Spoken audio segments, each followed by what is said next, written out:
Home YouTube channel subscribe பண்ணிக்கலனா உடனே subscribe பண்ணிக்கங்க. பக்கத்துல இருக்க பெல் பட்டனை கிளிக் பண்ணிக்கங்க. அப்பதான் நாங்க போடுற வீடியோஸ் உங்களுக்கு உடனுக்குடனே அப்டேட் ஆகும்.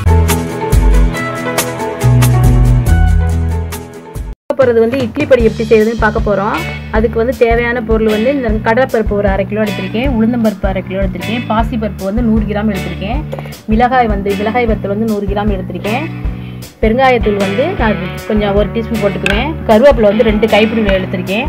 இது வந்து பூண்டு பல் வந்து நான் வந்து 50 கிராம் எடுத்திருக்கேன். உப்பு தேவையான அளவு. நான் வந்து இந்த கருவேப்பிலையை கொஞ்சம் நெய்யில் வறுத்துக்குவேன். நீங்கள் சும்மாவும் போட்டுக்கலாம், பிரச்சனை சும்மா வறுத்து போட்டுக்கலாம். நான் கொஞ்சம் நெய்யில் வறுத்து போட்டுக்குவேன். இதெல்லாம் அப்படியே வறுத்து நம்ம வந்து தூள் நுணுக்கி வச்சுக்கிறது தான் இட்லி பொடி. நல்லா சூப்பராக இருக்கும், வாசமனமாக நல்லா டேஸ்ட்டாக. எப்படி செய்கிறதுன்னு பார்ப்போம்.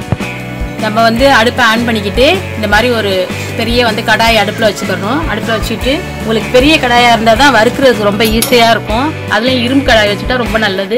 நம்ம ஒவ்வொரு பொருளாக வறுத்துருவோம். இப்போ கடலை பருப்பு வறுத்துருவோம். இது நல்லா வறுத்துக்கங்க. நல்லா வாசம் வர்ற வச்சும் நல்லா வந்து வறுத்துக்கங்க. நல்லா வறுத்தரணும். அதான் நல்லா பொடி வந்து ரொம்ப டேஸ்ட்டாக இருக்கும். எல்லா பொருளையுமே நல்லா வறுத்தரணும். கடலைப்பருப்பு நல்லா வறுத்துருச்சு, வாசம் வந்துருச்சு. நம்ம வந்து இதை கொட்டிக்கிட்டு அடுத்து உளுந்த போடுவோம். உளுந்து நல்லா வாசம் வர வரையும் நல்லா வறுக்கணும். உளுந்து வந்து செவந்து வாசம் வந்துருச்சு. நம்ம இப்போ இதை கொட்டிக்கிட்டு பாசிப்பருப்பு வறுத்துடலாம்.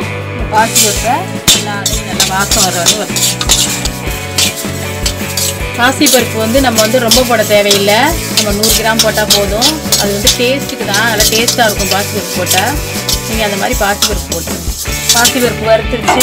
நம்ம வந்து அதையும் ஊற்றிட்டு மிளகா. அடுத்து நம்ம வந்து கருவேப்பிலையை வறுத்துக்குவோம். கருவேப்பிலைக்கு நான் கொஞ்சம் நெய் போட்டுக்கிறேன்.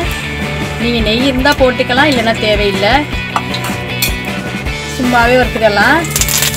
நெய் போட்டால் கொஞ்சம் வாசமாக இருக்கும், போட்டு வறுத்துக்கலாம். அதுலேயே நம்ம நல்லா கருவேப்பிலை வறுத்து ஊற்றி அதுலேயே மிளகாயும் போட்டு வறுத்துக்கலாம். நான் வந்து உப்பையும் இதிலே போட்டுக்கிறேன். உப்பு போட்டு வறுத்துட்டோம்னாக்க உங்களுக்கு தண்ணி சத்து அவ்வளோவா இருக்காது. நான் உப்பையும் இதிலே போட்டு வறுத்துக்கிறேன். நல்லா ரொம்ப நாளைக்கு பொடி வந்து கெடாமல் இருக்கும். அதனால் கருவேப்பிலையும் சீக்கிரம் வறுக்கும். உப்பும் வந்து உங்களுக்கு வந்து அந்த தண்ணி சத்துலாம் போயிடும். நல்லா நாளைக்கு கெடாமல் நல்லாயிருக்கும். நம்ம அதுலேயே மிளகாயையும் போட்டு வறுத்துக்குவோம். கொஞ்சம் வச்சு சட்டி சூட்டில் வறுத்துருவோம். அடுப்பை இறக்கி வச்சுக்கோங்க. நம்ம வந்து பூண்டையும் அதிலேயே போடுவோம். பெருங்காயத்தூள் வந்து 1 டீஸ்பூன் போட்டுக்கோங்க. எல்லாம் வறுத்துருச்சு. நம்ம இப்போ வந்து பொடி நுணுக்க வேண்டியது தான். இப்போ மிக்சி ஜாரில் ஆறிடுச்சு. மிக்சி ஜாரில் போட்டு அரைக்க வேண்டியதுதான். அரைச்சி உங்களுக்கு காட்டுறேன் பாருங்க. இட்லி பொடி அரைச்சாச்சு. இங்கே பாருங்கள், கொஞ்சம் குறைன்னு தான் அரைக்கணும். குறைன்னு அரைச்சிருக்கேன் பாருங்கள். சூப்பரான சுவையான இட்லி பொடி ரெடி.